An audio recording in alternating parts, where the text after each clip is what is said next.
Welcome everyone. तो शुरू करते हैं अपन buy back of securities and equity share with differential right. ठीक है, बाकी सारा तो यहीं लिखा है, तो इतना ज़्यादा फर्क पड़ेगा नहीं डिफरेंशियल राइट क्या होता है वगैरह। मेन अपने को सीखना है बाय बैक ऑफ शेयर। इसके अंदर दो तरीके की प्रॉब्लम है, एक तो बाय बैक की अकाउंटिंग कैसी होगी और सेकंड जो है बाय बैक कितना किया जा सकता है, क्या पूरा बाय बैक किया जा सकता है, कितना इक्विटी शेयर जो है वो बाय बैक किए जा सकते हैं, कितना किस अमाउंट तक किया जा सकता है। और इसके अलावा इसके ऊपर कुछ प्रोविज़न भी है। जो प्रोविज़न क्या कहते हैं, कुछ रिक्वायरमेंट भी है लॉ की कि आप अगर बाय बैक करते हो तो आपको ये करना है, वो करना है, वो करना है, तो वो सारी चीज़ें अपने को करना है। तो सबसे पहला जो है, पहले हम थोड़ा सा प्रोविज़न जो अपने काम के, आप एक बार सारे रीडिंग कर लीजिएगा, लेकिन मैं यहाँ पर जो अकाउंटिंग है उनके हिसाब से जो ज़रूरी है वो मैं आपको एक बार पढ़ा देता हूँ, बाकी मैं आपको समझा दूँगा। एक बार आप इनको रीडिंग ज़रूर कर लीजिए। देखो, पहला तो क्या लिखा है, the company act 2013 under section 68(1) permits company to buy back permit companies to buy back their own share and other specified security out of, किस किस से कर सकते हैं, इट्स फ्री रिजर्व और द सिक्योरिटी प्रीमियम अकाउंट और the proceed of the issue of any share और other specified security. मतलब या तो आप बाय बैक किससे कर सकते हो, अपना फ्री रिजर्व अगर पड़े हैं तो उनको यूज करके क्या कर सकते हो, बाय बैक कर सकते हो, या फिर आप सिक्योरिटी प्रीमियम को यूज करके बाय बैक कर सकते हो, और आप चाहो तो इसकी जगह नए शेयर जो है वो इशू करके आप इनका बाय बैक कर सकते हो। एक तो ये प्रोविज़न है। अभी एक बार मैं आपको सिर्फ वही बता रहा हूँ कि कौन कौन से प्रोविज़न है जो आपको ध्यान रखने, बाकी फिर उसके हिसाब से मैं आपको पूरा समझा दूंगा। Section 69(1) state that the where company purchase its own shares out of the free reserve or security premium account a sum equal to the nominal value of shares so purchase shall be transferred to capital redemption reserve account and the detail of such account shall be disclosed in the balance sheet। अब देखो ये जो है provision दिया क्यों गया, सबसे पहले क्यों समझिए। जो इक्विटी शेयर होल्डर और प्रेफरेंस शेयर होल्डर जो है वो क्या है, अल्टीमेटली जो आउटसाइडर लोन है उनके लिए क्या है, एक तरीके की सिक्योरिटी का काम करती है। कैसे सिक्योरिटी का, कल को अगर लॉस होता है तो पहले इक्विटी शेयर होल्डर का होगा, फिर प्रेफरेंस शेयर होल्डर का होगा, फिर किसका होगा, आउटसाइडर लाइबिलिटी का होगा, लोन वगैरह देने वाला। अगर इसमें से सपोज इक्विटी शेयर होल्डर को हटाते हैं तो लॉस होगा, तो पहले किसका होगा, प्रेफरेंशियल शेयर, और सीधा उसके बाद में किसका होगा, आउटसाइडर लोन का। और अगर इक्विटी शेयर होल्डर और प्रेफरेंस शेयर होल्डर को हटा दें तो लॉस होगा, वो सीधा किसका होगा, आउटसाइडर लाइबिलिटी होगा। और गवर्नमेंट चाहती है कि आउटसाइडर जो है बेचारे जो लोन दे रहे हैं उनके साथ चीटिंग ना हो, तो वो क्या कहते हैं कि भाई इक्विटी शेयर होल्डर और प्रेफरेंस शेयर होल्डर तुम्हारी जो कैपिटल है उसका अमाउंट आप कम मत करना। हमने कहा कम मतलब बायबैक कभी करे ही नहीं, तो उन्होंने कहा बायबैक कर दीजिएगा। अगर बायबैक करते हो तो उस केस में तुम्हारी पेडअप कैपिटल जितनी कम होती है, जितनी आपकी जो इक्विटी शेयर कैपिटल या प्रेफरेंस शेयर कैपिटल जो है वो कम होती है, उतना अमाउंट आप क्या कर दीजिएगा, फ्री रिजर्व से लेके सीआरआर में ट्रांसफ़र कर दीजिएगा। हमने कहा ये सीआरआर में ट्रांसफ़र करने से क्या होगा, उन्होंने कहा ये जो सीआरआर है इसे same as good as paid up capital माना जाएगा और इसका यूज़ जो है वो रेस्ट्रिक्ट हो जाएगा। हमने कहा इसका क्या यूज़ करेंगे, उन्होंने कहा सिर्फ फुल्ली पेड बोनस शेयर अगर इश्यू करना चाहते हो तो वहाँ आप सीआरआर का यूज़ कर लोगे। तो हमने कहा मतलब ऐसा हुआ कि हमने इक्विटी शेयर कैपिटल कम की तो उसके बदले में आपने फ्री रिजर्व से कुछ पैसा है जो same as good as equity share capital बना दिया। उन्होंने कहा हाँ सही बात है। हमने कहा अगर हम फ्रेश इशू करके बाईबैक करें तो उन्होंने कहा कैसे। हमने कहा अगर सपोज हमें 1 लाख रुपए के शेयर जो है वो बाईबैक करना है, उसके लिए हमने 50,000 नए शेयर जो वो इशू किए, तो उस केस में क्या होगा। उन्होंने कहा फिर ठीक है, 1 लाख में 50,000 का आपने नए शेयर इशू कर दिए, तो हमें तो 1 लाख की जो कमी हो रही है उसको किसी तरीके से शॉर्टफॉल को कंप्लीट करना है। 50,000 का आपने शेयर इशू कर दिए तो 50,000 की ये हो गए, और बाकी के 50,000 के वो किस में क्या कर दीजिएगा, फ्री रिजर्व से सीआरआर में ट्रांसफ़र कर दीजिएगा। हमने कहा फिर ठीक है। हमने कहा सर अगर नए शेयर जो वो प्रीमियम पे इशू करते हैं तो उन्होंने कहा जो एक्स्ट्रा पैसा मिलेगा वो किस में जाएगा। हमने कहा सिक्योरिटी प्रीमियम। तो उन्होंने कहा क्या वो पेडअप कैपिटल को रिप्लेस कर रहा है क्या। हमने कहा नहीं, तो जाहिर सी बात है ये कंसिडर नहीं करेंगे। हमने कहा अगर डिस्काउंट पे इशू किया तो उन्होंने कहा सीधा समझिए आपकी जो face value received in cash है वही कंसिडर करेंगे। हमने कहा कैसे। उन्होंने कहा रुक जाइए ये भी आपको समझा देंगे, ठीक है। एक ये है प्रोविज़न कि भाई अगर आपको बाईबैक करना है तो आपके शेयर क्या होने चाहिए, फुल्ली पेड अप होने चाहिए। और एक ये आपको ध्यान रखना है, the capital reserve account redemption reserve account may be applied by the company paying the unissued share of the company to be issued to the member company as a fully paid bonus share. Bonus share के लिए आप इसका इस्तेमाल कर सकते हो। Premium excess of buyback price over the par value paid on the buyback should be adjusted against the free reserve and the security premium account. वो कह रहा है कि अगर बायबैक आप प्रीमियम पे करते हो तो आपको क्या करनी होगी, एंट्री इस तरीके से करनी होगी। अगर आप टू इक्विटी शेयर होल्डर, अगर आप पार पे करते हो तो क्या करोगे, equity share capital account debit to equity share holder और फिर equity share holder account debit to bank. अगर आप इसको प्रीमियम पे करोगे तो equity share account debit to premium on buyback account debit to equity share holder. हमने कहा इस प्रीमियम ऑन बायबैक अकाउंट को क्या करें, हम हमारी बुक के अंदर रहने दें। उन्होंने कहा नहीं, कोई भी फिक्टिशियस एसेट को आप अपनी बुक के अंदर क्रिएट नहीं करोगे, डेबिट करके छोड़ दोगे तो ये क्या हो जाएगी, फिक्टिशियस एसेट। हमने कहा तो फिर क्या करें, तो उन्होंने कहा इसको राइट ऑफ करना होगा। हमने कहा किससे राइट ऑफ करें, तो उन्होंने कहा आप चाहो तो इसको क्या कर सकते हो, किससे राइट ऑफ कर सकते हो, फ्री रेजर से, और आप चाहो तो इसको किससे कर सकते हो, सिक्योरिटी प्रीमियम। अगर किसी ने रिडम्पशन ऑफ प्रेफरेंस शेयर आपने पढ़ रखा होगा तो वहाँ पर आपको पता होगा कि उन्होंने लिखा है सेक्शन अगर 133 वाली कंपनीज है जिनको एस वगैरह फॉलो करना मैंडेटरी है तो उनके लिए सिक्योरिटी प्रीमियम अवेलेबल नहीं है, वो सिर्फ फ्री रेजर से कर सकते हैं। लेकिन इक्विटी शेयर कैपिटल में ऐसा कुछ भी नहीं है, आप फ्री रेजर से और सिक्योरिटी प्रीमियम दोनों से जो प्रीमियम जो वो पेमेंट किया है वो आप क्या कर सकते हो, यूज कर सकते हो। Revaluation reserve account unrealise profit and hence can not be used for buyback of security. ये रिवैल्यूएशन रिजर्व जो है वो हर जगह मना कर रखा है। क्यों? क्योंकि रिवैल्यूएशन रिजर्व एक्चुअल में रियलाइज प्रॉफिट नहीं है, ये फेयर वैल्यू तक हम लाने के लिए क्या करते हैं, इसको वैल्यूएशन को चेंज करते हैं। तो रिवैल्यूएशन रिजर्व ना यहाँ यूज हो सकता है ना डिविडेंड में यूज हो सकता है, हर जगह इसके साथ बेचारे के साथ बाहर ही किया गया। सर चलो ठीक है, आपने ये बताया, अब आप क्रक्स बता दीजिए। चलो मैं आपको यही कर देता हूँ, मैं आपको पूरा इसका समरी बता देता हूँ कि क्या क्या आपको चीज़ ध्यान रखनी है। पहले हम बात कर लेते हैं कि भाई अगर अकाउंटिंग के वक्त क्या ध्यान रखना है।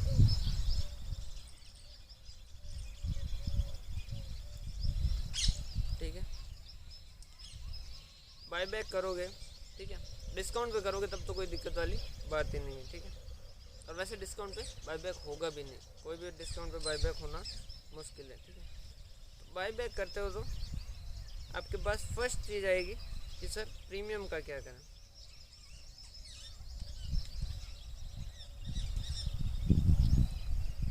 प्रीमियम ऑन बायबैक, तो उसके लिए क्या कहा गया, प्रीमियम ऑन बायबैक को आप क्या करो, राइट ऑफ करो।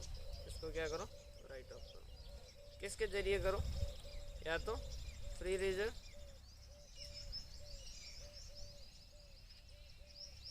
और सिक्योरिटी प्रीमियम अकाउंट। हमने कहा ठीक है, अब और तो कोई कंडीशन नहीं। उन्होंने कहा नहीं, इधर आओ, अब जो तुम्हारी नॉमिनल वैल्यू में जितनी कमी आ रही है, नॉमिनल वैल्यू में जो कमी आ रही है, मतलब फेस वैल्यू में जो कमी आ रही है,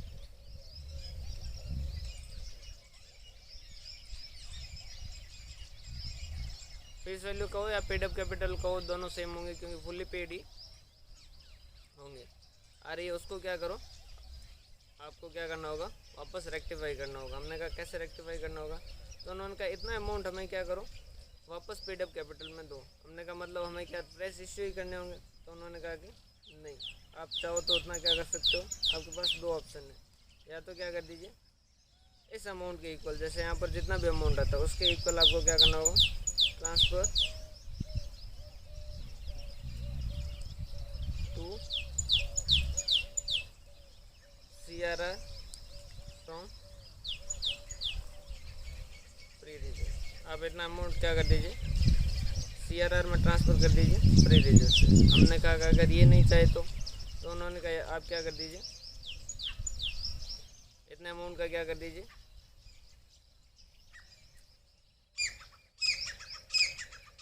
फ्रेश इशू, या फिर आप क्या कर दीजिए, फ्रेश इशू कर दीजिए। हमने कहा कितना फ्रेश इशू करना होगा, ताकि क्या हो, nominal value of share buyback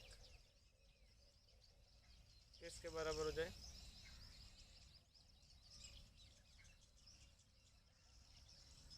face value received in cash on fresh issue. Sir क्या कहना चाह रहे हो अभी समझाते हैं। और या फिर क्या कर दीजिए आप कॉम्बिनेशन ऑफ 1 एंड 2 कर दीजिए। हमने कहा कैसे बताइए, तो उन्होंने कहा सपोज आपके पास 1 लाख के इक्विटी शेयर है, ठीक है, इक्विटी शेयर कैपिटल है आपके पास 1 लाख, ठीक है। टोटल आपकी इक्विटी शेयर कैपिटल है 5 लाख, जिसमें से 1 लाख का आप क्या करना चाहते हो, बाय बैक करना चाहते हो, ठीक है, और वो भी एट 10% प्रीमियम, ठीक है। तो आप पहले तो पता करोगे प्रीमियम कितना है। तो हमने कहा कि 1 लाख पे 10% प्रीमियम मतलब कि कितना प्रीमियम हो गया, 10,000। उन्होंने कहा इस 10,000 को तो आपको क्या करना होगा, राइट ऑफ करना होगा, या तो फ्री रेजर से राइट ऑफ करो या सिक्योरिटी प्रीमियम से राइट ऑफ करो। हमने कहा ठीक है। फिर हमने कहा कि और आपकी क्या कंडीशन है, तो उन्होंने कहा फिर आप लेके आइए कि नॉमिनल वैल्यू जो शेयर बाय बैक कर रहे हैं उनकी फेस वैल्यू कितनी। हमने कहा 1 लाख था, 10% प्रीमियम पे 1,10,000 रुपये, तो नॉमिनल वैल्यू उसकी कितनी, 1 लाख। तो उन्होंने कहा कि ये जो 1 लाख रुपीज़ कमी आ रही है आपकी पेड अप कैपिटल, जैसे बाय बैक करोगे तो पेड अप कैपिटल में कमी आएगी, ठीक है। इसको आप वापस क्या करो, हमें इतने के बराबर बली दो, जितना आपसे जा रहा है उतने के बराबर हमें बली चाहिए। हमने कहा कैसे बली दें, तो उन्होंने कहा कि या तो आप क्या कर दीजिए, इतना अमाउंट है जो transfer to CRR from free reserve, आप फ्री रेजर से CRR में ट्रांसफ़र कर दीजिए। मतलब अब बाय बैक के लिए एंट्री क्या करोगे, equity share capital, security premium, sorry premium on buy back to equity share holder account. फिर क्या कर दोगे, equity share holder account debit to bank की, इनको पेमेंट की एंट्री। फिर उन्होंने कहा है कि ये प्रीमियम जो है वो क्या करना होगा, आपके फ्री रेजर से राइट ऑफ करना होगा या सिक्योरिटी प्रीमियम से। सपोज हमने सिक्योरिटी प्रीमियम से राइट ऑफ किया तो हम क्या एंट्री करेंगे, security premium account debit to premium on redemption. कितने से, 10,000 से। ये 10,000 वापस क्या कर दीजिए, राइट ऑफ कर दीजिए। हमने कहा ठीक है। फिर इन्होंने कहा जो राइट ऑफ किया उसकी वजह से इक्विटी शेयर कैपिटल कितने से कम हो रही है। हमने कहा ये 1 लाख से कम हो रही है। एक्चुअल में ये एंट्री कितने से थी, 1 लाख से, ये 10,000 से, और ये कितना था इक्विटी शेयर होल्डर का 1,10,000, ठीक है। तो हमने कहा 1 लाख से। तो उन्होंने कहा या तो 1 लाख रुपये आप क्या कर दीजिए, फ्री रेजर से CRR में ट्रांसफ़र कर दीजिए। तो आपने सपोज कर दिया जनरल लेजर और PNL जो भी है टू CRR। हमने कहा झंझट खत्म। उन्होंने कहा हाँ अगर आप ऐसा कर देते हो तो झंझट खत्म, आप अब आगे आपको कोई दिक्कत नहीं। हमने कहा अगर हम ये नहीं करना चाहें तो उन्होंने कहा अगर आप ये नहीं करना चाहते तो आप क्या कर दीजिए, आपके पास एक और ऑप्शन, आप क्या कर दीजिए, फ्रेश इशू कर दीजिए। हमने कहा फ्रेश इशू मतलब, उन्होंने कहा अगर आपको इक्विटी शेयर करना है बाय बैक, तो उस केस में आप कोई दूसरी सिक्योरिटी है जो इशू कर दीजिए। हमने कहा जैसे उन्होंने कहा प्रेफरेंस शेयर इशू कर दीजिए। हमने कहा ठीक है, प्रेफरेंस शेयर जो है वो इशू कर दीजिए। हमने कहा कितने के करने, तो उन्होंने कहा कि कितने के इशू करो, लेकिन आपकी टोटल जो face value received in cash है वो कितनी होनी चाहिए, कैश जो वो कितनी होनी चाहिए, 1 लाख होनी चाहिए। हमने कहा मतलब, उन्होंने कहा देखो सपोज आपकी फेस वैल्यू जो है वो ये है और इश्यू प्राइस ये है, तो मिनिमम नंबर ऑफ शेयर आपको कितने इशू करने होंगे।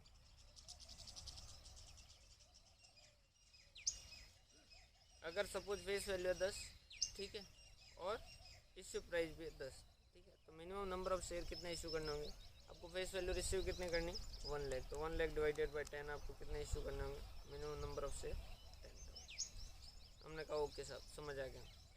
उन्होंने कहा कि, हमने कहा सर सपोज फेस वैल्यू 10 और हम इशू कर रहे हैं उसको 12 पे, ठीक है, तो 2 रुपये क्या है प्रीमियम, तो कितना होगा, तो क्या कंसिडर करेंगे।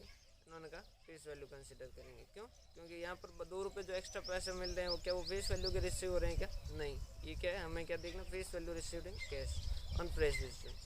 तो फेस वैल्यू के तो कितने पैसे मिलेंगे, 10 रुपये मिलेंगे, तो हम क्या कहेंगे 1 लाख डिवाइडेड बाई 10, तो कितना यहाँ पे कितने शेयर इशू करने पड़ेंगे, 10,000।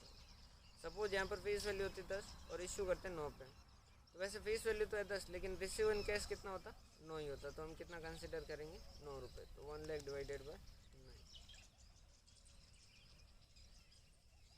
11 शेयर, ठीक है, मतलब कि 12 कर दीजिए, 11,01,12 शेयर, ठीक है। तो ये इस तरीके से आपको मिनिमम नंबर ऑफ शेयर जो है इशू करने हैं, ठीक है।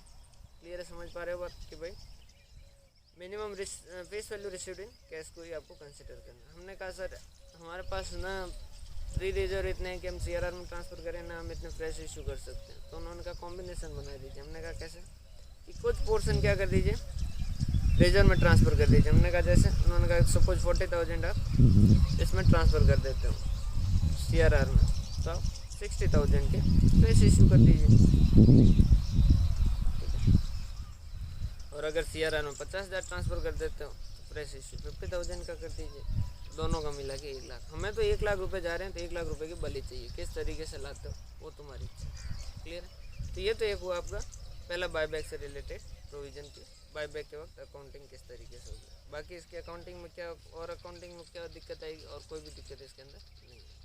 फिर सेकेंड आता है maximum number of share that can be buy. तो देखो मैक्सिमम नंबर ऑफ शेयर कितने बायबैक किए जाते हैं, किए जा सकते हैं, ठीक है। तो पहला उसके अंदर 3 टेस्ट होंगे।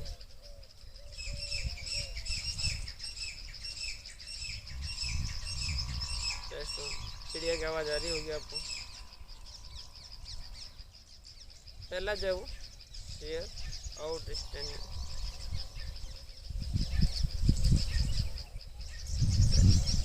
ये क्या कहता है, maximum number of share can B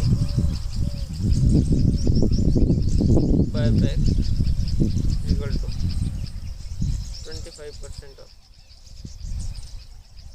share outstanding. Maximum number of share कितने आप बायबैक किए जा सकते हैं, तो वो ये कहता है कि जितने आपके शेयर आउटस्टैंडिंग है, शेयर मतलब इक्विटी शेयर, शेयर मतलब इक्विटी शेयर जितने आउटस्टैंडिंग उनके 25% से ज़्यादा आप बायबैक नहीं कर सकते। हमने कहा ठीक है। उनका सेकंड टेस्ट जो है वो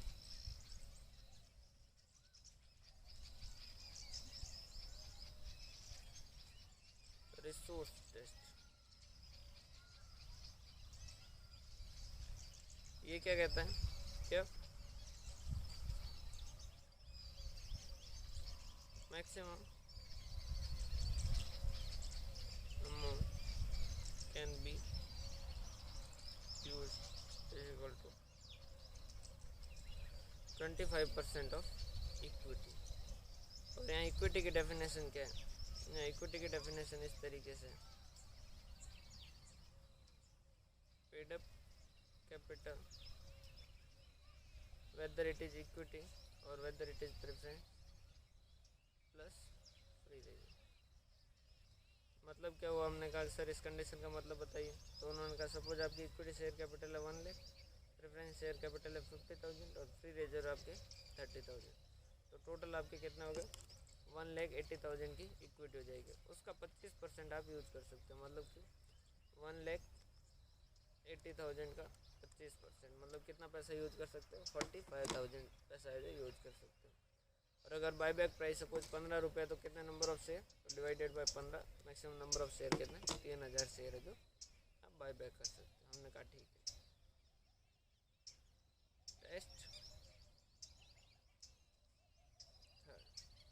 टेस्ट थर्ड क्या कहता है कि डेब्ट equity ratio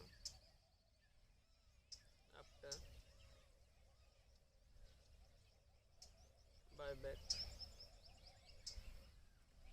should not be less than 2:. हमने कहा कैसा, ये क्या कहना चाहते हैं, उन्होंने कहा अगर आपका बायबैक के बाद में डेप्ट जो है वो 2 है तो इक्विटी कितनी होनी चाहिए, 1 होनी चाहिए। ये कब होना चाहिए,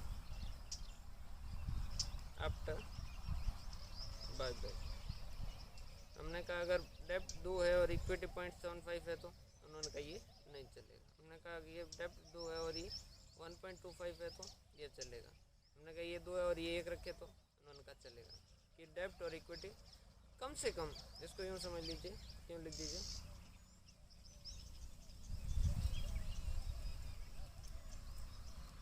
बायबैक के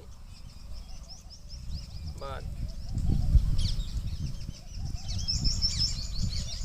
कम से कम डेप्ट की आधी इक्विटी। भाई हिंदी में मेरी मात्राएं गलत है तो वो आप सही करते रहिएगा, रहनी चाहिए। और हिंदी में मैं सिर्फ इसीलिए लिखता हूँ जो चीज़ें आपको इस पर और थोड़ा फोकस करना हो ताकि आप और ज़्यादा उस पर कॉन्सेंट्रेट कर पाएँ, ठीक है। अब इसके अलावा एक और कंडीशन है जो क्या है, जो आपने पढ़ी रखी है कि CRR में ट्रांसफ़र करना है amount equal to nominal value of share buyback should be transfer to CRR from free reserve, ठीक है। ये तो आपको कंडीशन ध्यान रखनी है, ठीक है। सर यहाँ आपने लिखा है इक्विटी, इस इक्विटी का मतलब क्या है, यहाँ भी इक्विटी का मतलब सेम ही है। इक्विटी का मतलब यहाँ पूरे के अंदर ही क्या है, इक्विटी मीन्स जो है वो पेड अप कैपिटल और फ्री रिजर्व, ठीक है। तो ये यहीं लिख दीजिए।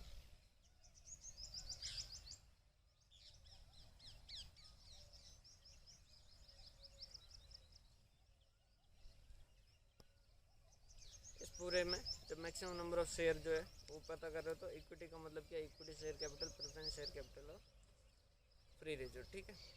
अब सर यहाँ दिक्कत क्या आएगी, यहाँ दिक्कत इस तरीके से आएगी, थर्ड वाली जो कंडीशन है ना उसके अंदर दिक्कत आएगी। क्यों, क्योंकि ये तो क्या कहते हैं, देखो रिसोर्स टेस्ट तो क्या कहता है कि भाई जो भी पेड अप कैपिटल और फ्री रिजर्व है उसके बाद में क्या कर दीजिएगा, उसका 25% यूज़ कर लीजिएगा। और ये फर्स्ट कहता है कि जितने शेयर आउटस्टैंडिंग है उसके बाद में उसका 25% आप बायबैक कर सकते हो। थर्ड क्या कहता है कि ये करने के बाद में डेप्ट इक्विटी जो है आपका 2:1 होना चाहिए। और जैसे ही आप बायबैक करोगे तो आपको अमाउंट क्या करना होगा, एक अमाउंट जो है वो क्या करना होगा, ट्रांसफ़र करना होगा CRR में। तो दोनों कंडीशन साथ में दोनों कंडीशन का ट्रिगर है जो साथ में दबेगा। कैसे कि भाई जैसे ही बायबैक करोगे तो नॉमिनल वैल्यू के अमाउंट के इक्वल आपका अमाउंट कहाँ ट्रांसफ़र करना है, CRR के अंदर ट्रांसफ़र करना है फ्री रिजर्व से। तो फ्री रिजर्व आपके कम होंगे, ठीक है। और वो कह रहा है कि बायबैक के बाद में आपकी इक्विटी जो है वो आधी होनी चाहिए किसकी, डेप्ट की। तो उस केस के अंदर ये कंडीशन ये क्या कह रही है कि भाई आपका इक्विटी का मतलब तो यहाँ फ्री रिजर्व भी है, तो फ्री रिजर्व में से कुछ पोर्शन तो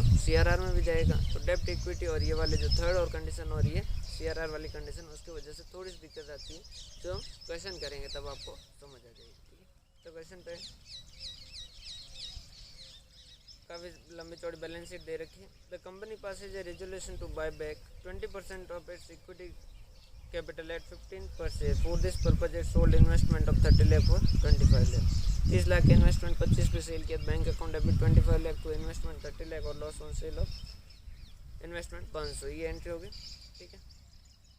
10 रुपये वाले 20% ऑफ इक्विटी शेयर कैपिटल, कितनी equity share capital, 3 lakh equity share है, इसका 20% मतलब कि 60,000। तो क्या कर दोगे, equity share capital account debit premium on buyback, ये कितना हो गया 60,000 इंटू 10 और ये कितना हो गया 60,000 इंटू। तो इक्विटी शेयर बायबैक हो गया, ठीक है। ये प्रीमियम जो है वो राइट ऑफ कर दो, सिक्योरिटी प्रीमियम से है। किसी से भी देख लीजिएगा क्वेश्चन में आपके पास क्या अवेलेबल है, सिक्योरिटी प्रीमियम अवेलेबल है क्या, अवेलेबल है तो आपको सिक्योरिटी प्रीमियम पहले किससे ट्राई कीजिएगा, सिक्योरिटी प्रीमियम से। क्यों, क्योंकि हमेशा ध्यान रखिएगा, देखो सबसे पहले आप पैसा कौन सा यूज़ करोगे, रेस्ट्रिक्टेड पैसा है जो यूज़ करोगे। क्यों, सपोज आपको क्या कहा, आपको घर से 1000 रुपये दिए, कहा कि बेटा ये 1000 रुपये तुम तुम्हारे जो चाहो वो मजे करना, ठीक है, और ये लो 500 रुपये अलग से, इसमें इससे या तो क्या करना, तुम्हारी कोचिंग की फीस भर देना, या फिर तुम इससे क्या कर देना, नोटबुक ले लेना, ठीक है। तो अब आप जब नोटबुक खरीदोगे तो आप खुद सोच के बताइएगा आप कौन से पैसे यूज़ करोगे, जो नोटबुक और कोचिंग वाले वो यूज़ करोगे, या जो जिससे कुछ भी कर सकते हो। जाहिर सी बात है कोचिंग और नोटबुक वाले यूज़ करोगे, क्यों? क्योंकि पता है 1000 रुपये से मज़े करेंगे, क्योंकि वो तो खुल लें। समझ आ रही बात? जिस पे रेस्ट्रिक्शन होता है, सिक्योरिटी प्रीमियम पे थोड़ा बहुत रेस्ट्रिक्शन होता है, फ्री रिजर्व बिल्कुल खुले होते हैं। तो हम जहाँ कोशिश यूज होने के लायक होगा वहाँ हम पहले क्या करेंगे, सिक्योरिटी प्रीमियम को यूज़ करेंगे। तो ये सिक्योरिटी प्रीमियम को यूज़ कर लिया और share buy back account debit to bank कर दिया, और जैसे ही आपकी जाएगी इक्विटी शेयर कैपिटल कितने की, 600 की, ठीक है। फ्रेश इशू कुछ कर रहे हैं क्या? नहीं, तो उतना अमाउंट 600 का CRR के अंदर ट्रांसफर कर दिया। नेक्स्ट है the company redeem preference share on 1 अप्रैल 2011, ठीक है। पहले तो ये रिडीम कर रहे हैं 75 वाले, ठीक है। तो ये कर दो, redeemable preference share capital account debit to preference share holder account debit to bank. Sir CRR के अंदर क्या प्रेफरेंस शेयर कैपिटल जाएगी तब भी होगा क्या? हाँ, रिडम्पशन ऑफ प्रेफरेंस शेयर जो है वो मैंने फर्स्ट ग्रुप की जो क्लास है उसके अंदर कवर करवा रखा है। सेम ऐसा कैसा प्रोविज़न है, कोई ज़्यादा चेंज है नहीं, same as it is provision, और आप चाहो तो उसका कॉन्सेप्ट वाला तक का पार्ट आप देख भी सकते हो, ठीक है। तो रिडम्पशन के वक्त अगर प्रेफरेंस शेयर कैपिटल कम हो रही है तो वहाँ पर भी आपको क्या करना होगा, जितनी कैपिटल कम हो रही है उतना अमाउंट आपको क्या करना होगा, CRR के अंदर ट्रांसफर करना होगा। तो 75 तो आपको ये CRR में ट्रांसफर करना है, या फ्रेश इशू से आप कर सकते हो, ठीक। It also bought back 50 lakh of equity share of 10 each eight 50 पर शेयर, मतलब कि 50 लाख इंटू 10 तो इक्विटी शेयर कैपिटल में, 50 लाख इंटू 10 तो इक्विटी शेयर कैपिटल में, और 50 लाख इंटू 40 जो आपको सिक्योरिटी प्रीमियम है, और ये आपका शेयर बायबैक और share buyback account debit to bank है। प्रेफरेंस इक्विटी शेयर होल्डर करके भी equity share holder account debit to bank भी कर सकते हो, ठीक। The payment for the above are made out of the use bank balance which appear. तो अब कितना जाना पड़ेगा आपको, CRR में कितना ट्रांसफर करना पड़ेगा? प्रेफरेंस शेयर कैपिटल कितने से कम हुई, 75 से, और इक्विटी शेयर कैपिटल कितने से कम हुई, 5 से। तो आप टोटल कितना 80 रुपीज़ क्या करोगे, CRR के अंदर ट्रांसफर करोगे। क्लियर है? जितने से आपकी शेयर कैपिटल कम हो रही है उतना या तो फ्रेश इशू करके लेके आओ, या फिर आप CRR में ट्रांसफर करो। Company passes a resolution to buy back 20% of equity share capital at 50 per share. For this purpose it sold investment for 22 lakh. तो पहले इन्वेस्टमेंट सेल की एंट्री कर देते हैं, 3000 के बाद 2200 पे सेल कर रहे हैं, ठीक है। तो 800 रुपये लॉस हो जाएगा, ये पहले तो इसकी एंट्री कर देते हैं। Bank account, profit on loss और टू इन्वेस्टमेंट, ये हो गया, ठीक है। और 20% of equity capital, 20% of equity capital है कितना, 2,50,000 है इंटू 0.2, 50,000 शेयर जो 10 रुपये वाले 40 पे जा रहे हैं, तो इक्विटी शेयर कैपिटल कितना हो जाएगा, 50,000 इंटू 10, प्रीमियम कितना हो जाएगा, 50,000 इंटू 40, तो शेयर बायबैक, और फिर क्या कर दोगे, वो ख़त्म कर दोगे। और 5 लाख रुपए से इक्विटी शेयर कैपिटल कम हो रही है, तो 5 लाख अमाउंट आपको क्या करना पड़ेगा, CRR में ट्रांसफर करना। ये हो गया 20,000 ये 2,500, और ये 2,500 का पेमेंट कर दिया। कहाँ है 2,500 का बायबैक का, ये 2,500 का पेमेंट कर दिया, ठीक है। जो प्रीमियम है वो किससे यूज़ कर सकते हैं, सिक्योरिटी प्रीमियम है तो सिक्योरिटी प्रीमियम से राइट ऑफ कर दीजिए। एक तो ये चीज़ ध्यान रखनी, और एक CRR वाले ध्यान रखनी, ठीक है। CRR में कितना चला जाएगा, जितने से बायबैक हो रहा है शेयर कंपनी से।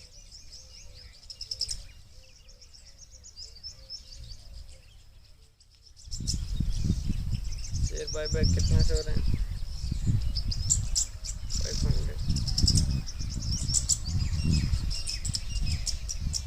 500 कर दीजिएगा, यहाँ पर 500 कर दीजिएगा, क्लियर है। ये यहाँ पर करेक्शन कर लीजिएगा, इक्विटी शेयर कैपिटल 500 से कम हो रही है तो रेवेन्यू रिजर्व से CRR में कितना जाएगा, 500 जाएगा, ठीक है। ये यहाँ 500 कर दीजिएगा, और यहाँ लेस भी कितना करोगे, 500 लेस कर दोगे, तो ये हो जाएगा 2500, और ये हो जाएगा 500, ये करेक्ट कर लीजिएगा भाई, ठीक। Next question illustration 4. A company redeemed the preference share at premium of 10% on 1 April 2011. Sir equity share को जो अगर प्रीमियम पे करते हैं तो उस केस के अंदर तो आपने कहा है कि सिक्योरिटी प्रीमियम से कर सकते हो. क्या प्रेफरेंस शेयर भी अगर प्रीमियम पे रिडीम करते हैं तो उस केस के अंदर जो एक्स्ट्रा पैसा दे रहे हैं प्रीमियम का, क्या वो कर सकते हैं क्या सिक्योरिटी प्रीमियम से? तो उस केस के अंदर देखो, प्रेफरेंस शेयर के अंदर ऐसा कहा है कि अगर सेक्शन 133 वाली कंपनी है, मतलब जिसको ये मैंडेटरी वो वाली कंपनी, बड़ी कंपनी है, तब तो वो सिक्योरिटी प्रीमियम को यूज कर नहीं सकते. अदरवाइज वो सिक्योरिटी प्रीमियम को यूज कर सकते छोटी कंपनी. तो अब आपके ऊपर है कि प्रेफरेंस शेयर वाले में सिक्योरिटी प्रीमियम यूज करते हो या नहीं करते. अगर यूज करते हो तो आप ये मान लीजिए कि वो छोटी कंपनी, आप कह दीजिएगा कि हम ये मान रहे हैं कि उसे सेक्शन 133 की ज़रूरत नहीं है. ठीक है. और अगर सिक्योरिटी प्रीमियम को यूज़ नहीं करते तो आप कह दीजिए कि हमने क्या कर दिया, ये मानना है कि वो सेक्शन 133 वाली कंपनी और इस वजह से सिक्योरिटी प्रीमियम को हम यूज नहीं कर रहे हैं. उसका जो भी है वो आप एजम्पशन लिखिएगा. क्लियर. और मेरा माने तो आप ये मानिएगा कि वो सेक्शन 133 वाली कंपनी और सिक्योरिटी प्रीमियम प्रेफरेंस शेयर वाले को यूज मत कीजिए. तो प्रेफरेंस शेयर को रिडीम करने के लिए entry preference share capital account debit, premium on redemption of preference share capital account debit to preference share holder to bank, और प्रीमियम को क्या कर दोगे, free reserve to premium on redemption of preference share करके write off कर दोगे. Clear. It also bought back 3 lakh equity share of 10 is at 30 per share. क्या कर दोगे, equity share capital, premium on equity share buyback to share buyback. ठीक है. और फिर शेयर बायबैक टू बैंक हो जाएगा. क्लियर. और फिर जो प्रीमियम दिया उसको क्या कर दो, free reserve to premium on share buyback. ठीक है. ये 20 के हिसाब से 3 लाख मतलब ये कर दो. The payment was made out of used bank balance which were appeared as a part of current asset. Included in its investment were investment in own debenture. Investment in own debenture क्या होता है? एक आपने chapter पढ़ा होगा first group के अंदर, redemption of debenture. तो रिडेम्पशन ऑफ डिबेंचर में हम या तो डिबेंचर को पेमेंट करके उनको ख़त्म कर सकते हैं, या फिर हमारे पास अगर थोड़ा बहुत पैसा होता है तो हम क्या करते थे, मार्केट से हमारे खुद की डिबेंचर है जो खरीद लेते हैं. अब अगर हमने हमारे खुद के डिबेंचर में इन्वेस्टमेंट किया तो भी वो same as good as investment होगा, उसके अंदर कोई फ़र्क नहीं पड़ेगा. समझ पा रहे हो. अगर हमारे डिबेंचर में इन्वेस्ट कर रहे हैं या किसी और के डिबेंचर में इन्वेस्ट कर रहे हैं, हमें कोई फ़र्क नहीं पड़ेगा, वो same as good as investment होगा. सेम एज गुड एज 13 के हिसाब से अकाउंटिंग होगी. जिसकी कॉस्ट है 2 लाख, फेस वैल्यू जिसकी 2.2 लाख. दीज डिबेंचर वाल कैंसल्ड ऑन द 1 अप्रैल 2011. अब इनको कैंसिल करने की एंट्री करनी होगी. तो क्या करोगे, डिबेंचर आपके बुक के अंदर कितना है, देखो, इन्वेस्टमेंट इन ऑन डिबेंचर कितने से लिख रखा है आपने, 2 लाख से. ठीक है. और इस साइड में आपकी डिबेंचर कितने परसेंट वाले हैं, 10% वाले डिबेंचर नाम से कितने की लाइबिलिटी, 2,20,000. समझ पा रहे हो बात. आपने 2,20,000 के डिबेंचर इशू कर रखे हैं मार्केट के अंदर, और वो खुद ही आपने कितने पे खरीद रखे हैं, 2 लाख. अब आप उनको क्या कर रहे हो, कैंसिल कर रहे हो. तो आपको इन्वेस्टमेंट को हटाने के लिए क्या करना होगा, इन्वेस्टमेंट को हटाने के लिए क्या करना होगा,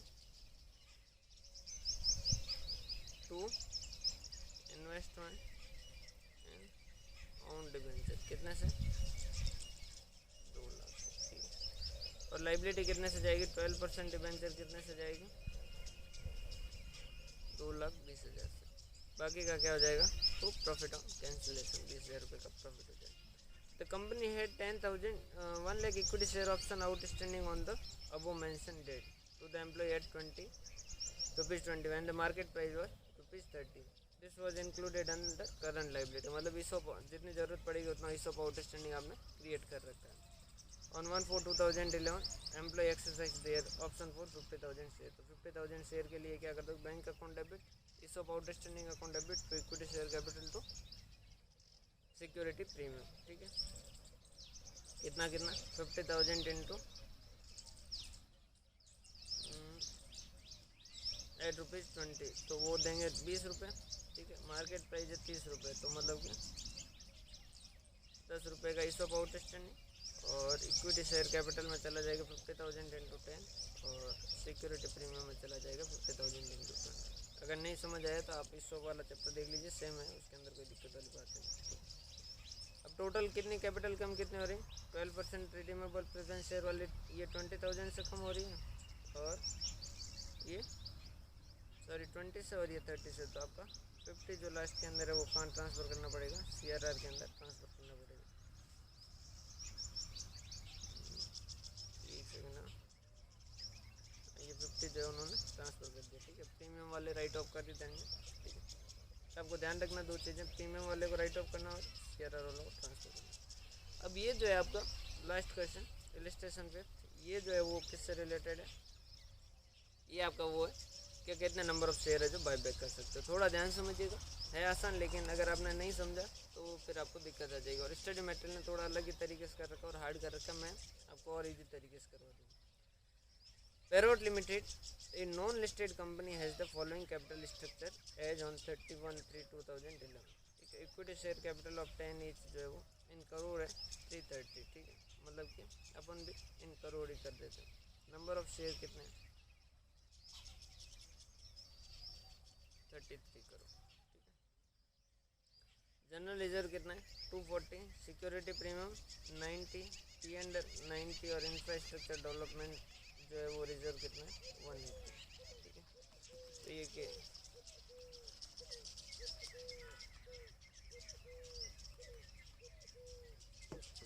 तो ये इस तरीके से दे रखे हैं। ठीक है, अब यहाँ पर एक आपके दिमाग के अंदर या माइंड के अंदर एक क्वेश्चन आता होगा कि सर सिक्योरिटी प्रीमियम क्या फ्री रिजर्व के अंदर इंक्लूड होते हैं या नहीं होते हैं। ठीक है, तो इसको भी अपन कंसिडर करेंगे कि क्या होता है, किस तरीके से होता है। The shareholder of Parrot Limited, on the recommendation of Board of Directors, has approved on 12/9/2011 a proposal to buy back the maximum permissible number of equity share considering the large surplus available at the disposal of the company. ठीक है, the prevailing market value of company share is 25 per share, and in order to induce the existing shareholder to offer their shares to buyback, it was decided to offer price at 20% over market. ठीक है, you are informed that the infrastructure development reserve is created to satisfy the income tax requirement। मतलब कि वो क्या है, आपका statutory reserve है। ठीक है, और उसको आप यूज नहीं कर सकते। You are required to compute maximum number of shares that can be bought back in the light of above information, and also under the situation where the loan fund of the company were either 1200 crore or 1500 crore, assuming that the entire buyback is completed on 9/12/2011, so the accounting entry in the company's books और इस situation. अब यहाँ पर एक दिक्कत आएगी sir security premium को क्या माने, फ्री रिजर्व माने या नहीं माने। देखो वैसे तो सिक्योरिटी प्रीमियम को हम फ्री रिजर्व नहीं मानते हैं मैक्सिमम जगह पे तो। ठीक है, लेकिन इक्विटी शेयर के केस के अंदर बायबैक के अंदर प्रीमियम को भी राइट ऑफ करने के लिए इजाज़त दे रखी है। और यहाँ पर जहाँ इक्विटी की डेफिनेशन हम पढ़ेंगे तो उसके अंदर फ्री रिजर्व और सिक्योरिटी प्रीमियम दोनों को कंसिडर किया गया। तो यहाँ पर सिक्योरिटी प्रीमियम को भी हम कंसिडर करेंगे। तो आपको क्या करना है, सबसे पहले तो आप क्या कर दीजिएगा, दो चीज़ें तो कैलकुलेट कर दीजिएगा। नंबर ऑफ शेयर आउटस्टैंडिंग वो कितना है 33 करोड़, और सेकंड आप पता कर दीजिएगा इक्विटी। सर इक्विटी तो दे ही रखा है 330, नहीं यहाँ इक्विटी का मतलब क्या, equity share capital plus preference share capital, equity share capital plus preference share capital plus free reserve. तो ये तीनों मिला के कितना है, इक्विटी शेयर कैपिटल कितना है 330 है, प्रेफरेंस शेयर कैपिटल है नहीं, और फ्री रिजर्व में कौन से आएंगे, जनरल रिजर्व, P&L और सिक्योरिटी प्रीमियम। सिक्योरिटी प्रीमियम यहाँ पर इसमें इक्विटी के अंदर माने गए। ठीक है, +90 + 90 कितना हो गया 420। तो ये कितना हो गया 330 + 420 700। अब फर्स्ट केस समझिएगा, टेस्ट 1। ये क्या कहता है कि जो शेयर आउटस्टैंडिंग है उसका 25% शेयर आउटस्टैंडिंग टेस्ट। तो ये क्या कहता है, जितने शेयर आउटस्टैंडिंग है उसका 25% जो है वो आप बायबैक कर सकते हो। मतलब कितना कर सकते हो, 33 × 0.25 कितना 8.25 करोड़ जो है वो यूज कर सकते हैं। सेकंड टेस्ट क्या कहता है, रिसोर्स टेस्ट। वो क्या कहता है, कि आपके पास टोटल इक्विटी जितनी है 750, उसका 25% फंड यूज कर सकते हो। हमने कहा ठीक है 750 का 25% मतलब हम कितना पैसा यूज कर सकते हैं, 187.5 करोड़ रुपीस यूज कर सकते हैं। समझ पा रहे बात, यूज कर सकते हैं। मतलब नंबर ऑफ शेयर बायबैक कितने होंगे, शेयर कितने बायबैक होंगे सेकंड कंडीशन के हिसाब से। अपने पास है 187.5 और एक शेयर को बायबैक करने के लिए अपने 30 रुपये लग रहे हैं। ठीक है, ये कितना हो गया 187.5 डिवाइडेड बाय 30, तो कितने 6.25 करोड़। सेकंड कंडीशन के हिसाब से 6.25 करोड़ जो है वो यूज किए जा सकते हैं। 30 रुपये कैसे आ गए, 25 रुपये मार्केट प्राइस है और वो कह रहे हैं 20% प्रीमियम पे करेंगे बायबैक। क्लियर है, दो कंडीशन समझ आ गई। थर्ड कंडीशन क्या कहता है, आफ्टर बायबैक। समझिएगा थर्ड कंडीशन में दिक्कत क्या, वो क्या कहती है आफ्टर बायबैक आपकी इक्विटी कितनी होनी चाहिए, डेब्ट की आधी होनी चाहिए। तो डेब्ट कितना है अभी आपका, डेब्ट कितना है 1800 है। ठीक है, करंट डेब्ट कितना है 1800। तो रिक्वायर्ड मिनिमम, इसको ऐसे लिखोगे तो समझ आ जाएगा, required minimum equity after buyback. जैसे ही आपका बायबैक कंप्लीट होगा तो आपकी इक्विटी कितनी होनी चाहिए, इसकी आधी तो होनी ही चाहिए।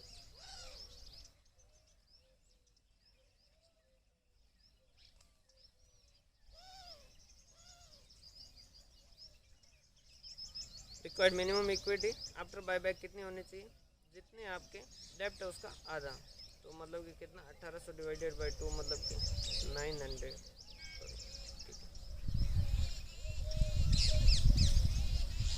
फिर आप क्या कहोगे कि प्रेजेंट इक्विटी, अभी आपकी इक्विटी है कितनी 750 करोड़। आपको बायबैक के बाद में कितनी इक्विटी चाहिए 900, और अभी है कितनी, कम से कम कितनी चाहिए 900, और अभी है कितनी 750। तो क्या बायबैक कर सकते हो क्या बायबैक पॉसिबल है क्या, नहीं। क्यों, क्योंकि अभी जो मिनिमम रिक्वायर्ड है उससे ही कम है, तो उस केस में बायबैक करोगे तो और कम चली जाएगी। तो आपको क्या करना है कि भाई डेब्ट है कितना, उसके हिसाब से इक्विटी कितनी चाहिए बायबैक के बाद में।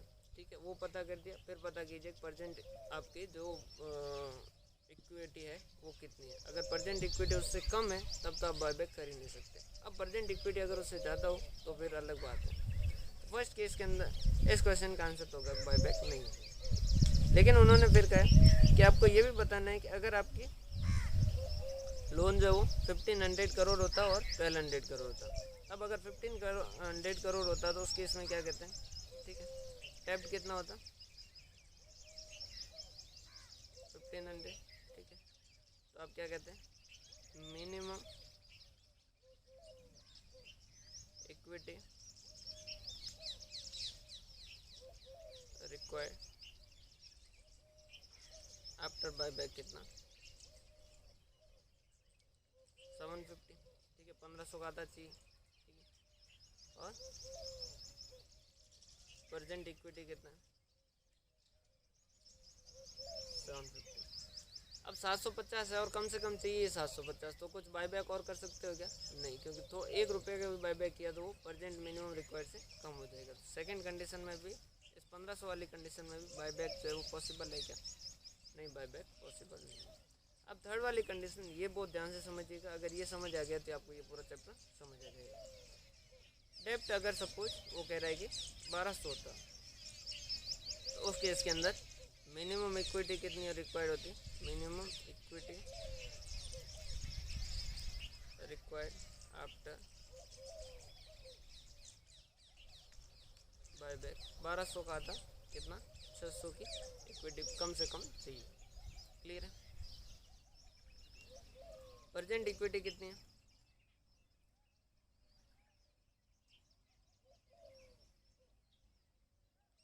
750। ठीक है, तो अमाउंट अवेलेबल फॉर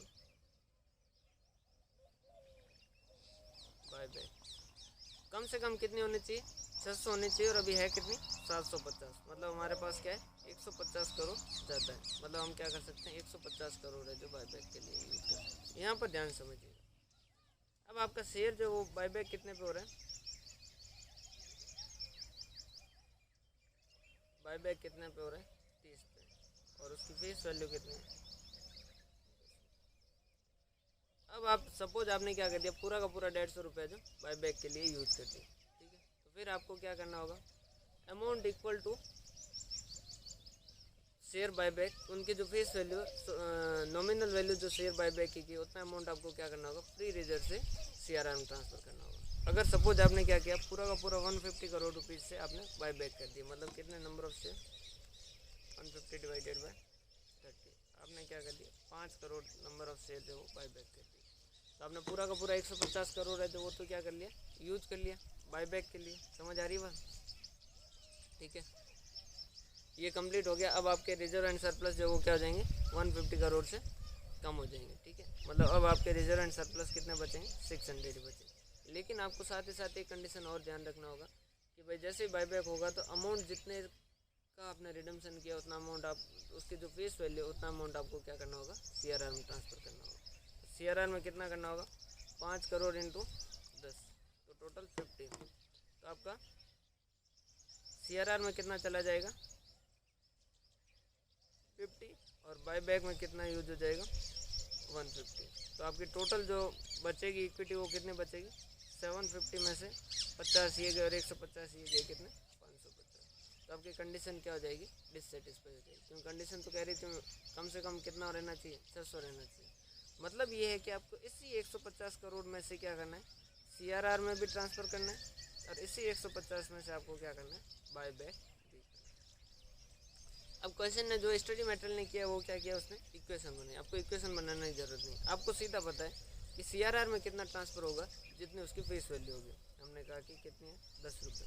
अगर 10 रुपये सीआरआर में ट्रांसफ़र होंगे तो बाईबैक के लिए कितने यूज होंगे, 30 रुपये। या फिर यूँ समझ लीजिए कि अगर एक शेयर आप बाईबैक करोगे तो 30 रुपये बाईबैक के लिए यूज होंगे, तो साथ ही साथ 10 रुपये आपके किस में जाएंगे, सीआरआर के अंदर भी जाएंगे। फ्री रिजर्व से अगर 30 रुपये आप किसके लिए यूज करोगे, बाईबैक के लिए यूज करोगे, तो 10 रुपये आपको सीआरआर में ट्रांसफ़र भी करना है फ्री रिजर्व से, तब जाके एक शेयर है जो बाईबैक होगा। समझ पा रहे हो। तो आपको क्या करना होगा, पता करना होगा कि सीआरआर में कितना ट्रांसफ़र होगा और बाईबैक में कितना ट्रांसफ़र होगा। तो इस 150 को क्या कर दीजिए, 30 और 10 के रेशियो में बांट दीजिए, डिवाइडेड बाई 40 इंटू 10। तो सीआरआर के लिए अमाउंट कितना अवेलेबल होगा, 37.5 करोड़, ठीक है। और यहाँ कितना होगा, 150 divided by 40 into 30, 112.5 crore buyback के लिए यूज है। मतलब नंबर ऑफ शेयर आप कितने बाईबैक कर सकते हैं, 112.5 डिवाइडेड बाय 30 कितना, 112.5 डिवाइडेड बाय 30,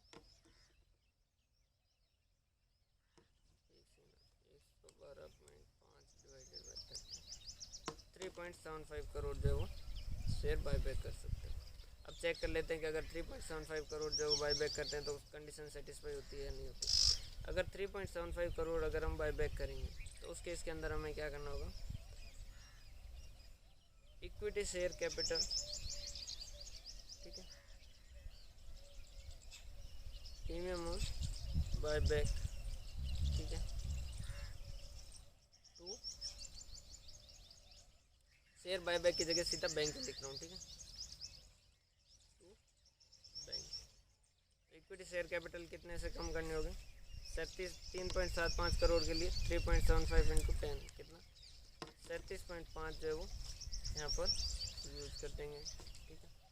3.75 करोड़ अगर शेयर बाईबैक करोगे, 10 का 30 पे कर रहे हो, मतलब 20 रुपये प्रीमियम पे चले जाएंगे, कितने, 75, ठीक है। और ये कितना हो गया, 37.5 प्लस 75, 112.5, ठीक है। फिर उसके बाद में प्रीमियम को राइट ऑफ करोगे, वो किससे करोगे, security premium to premium on buyback, जो कितने से, 75 से, ठीक है। और फिर amount equal to share buyback उतना कहाँ से ट्रांसफ़र कर दिया जाएगा, फ्री रिजर्व से। मतलब कि फ्री रिजर्व क्या है अपने पास, जैसे जनरल रिजर्व, टू CRR जो फ्री रेजर नहीं है, कितने का 37.5। तो आपके इक्विटी की डेफिनेशन में क्या है, इक्विटी शेयर कैपिटल है, प्रेफरेंस शेयर कैपिटल है, और सिक्योरिटी प्रीमियम और फ्री रेजर है। ठीक है, तो इनमें से कितना कम हुआ, इक्विटी शेयर कैपिटल से कितना कम हुआ 37.5। ठीक है, और प्रीमियम अल्टीमेटली सिक्योरिटी प्रीमियम से कम हुआ कितना 75। ठीक है, और जनरल यूजर्स अल्टीमेटली कम कितना हुआ 37.5। अल्टीमेटली आपकी इक्विटी की डेफिनेशन से कितना अमाउंट कम हुआ 37.5 प्लस 75 प्लस 37.5, टोटल कितना 150, और आपके पास 150 एक्सेस था, तो आप 150 यूज कर सकते हैं। समझ पा रहे हो। तो थर्ड कंडीशन जो है वो दिक्कत क्यों आ रही है, क्योंकि उसने कंडीशन कब की दी, आफ्टर बायबैक कंप्लीट होने के बाद में डेब्ट इक्विटी रेशियो 2:1 होना चाहिए। तो आपको पता करना होगा कि भाई मिनिमम इक्विटी रिक्वायर्ड कितनी और आपकी इक्विटी ज़्यादा है कितनी। जितनी ज़्यादा है उसी से आपको क्या करना है, बायबैक करना है, और उसी से आपको क्या करना है CRR में ट्रांसफ़र करना है। तो जितना बायबैक में यूज करना है उतना अमाउंट क्या कर दोगे, जितना बायबैक के लिए यूज करेंगे उसका, और जितना CRR में उस प्रपोर्शन में क्या करेंगे, जो एक्सेस अमाउंट है वो डिस्ट्रीब्यूट करेंगे, और फिर जो बायबैक के लिए अवेलेबल पैसा डिवाइडेड बाय बायबैक प्राइस कर देंगे नंबर ऑफ शेयर में। इस तरीके से आपका क्वेश्चन कंप्लीट होता है।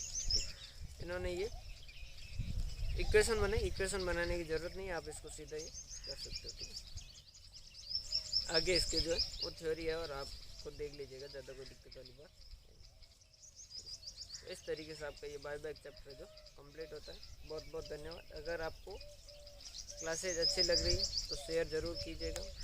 मेरे पर्पज़ है, मैं चाहता हूँ कि एक ये जो मैं जो पढ़ा सकता हूँ वो आपको इस तरीके से पढ़ाऊँ कि आप अपने इच्छा अनुसार जो भी डोनेट करना चाहो वो डोनेट करें और मैं आपको पढ़ाऊँ। ठीक है, और मैं चाहता हूँ कि अगर मेरा सक्सेसफुल रहेगा तो मैं और भी टीचर को अपने साथ कन्विंस करके लेके आऊँगा, ताकि जो स्टूडेंट पढ़ना चाहे और जिनके पास किसी भी तरीके की प्रॉब्लम है, या कोई सेल्फ स्टडी भी करना चाहता है, कोई प्रॉब्लम भी नहीं है, कोई खुद से ही पढ़ना चाहता है, बाहर नहीं जाना चाहता है, तो उसके लिए एक प्लेटफॉर्म अवेलेबल हो, और वो भी कैसा हो, डोनेशन बेसिस पे। आप जितना पे करना चाहो उतना पे कीजिए और आप अपनी क्लास है जो ले लीजिए। ठीक, तो अपने फ्रेंड के साथ भी शेयर ज़रूर कीजिए।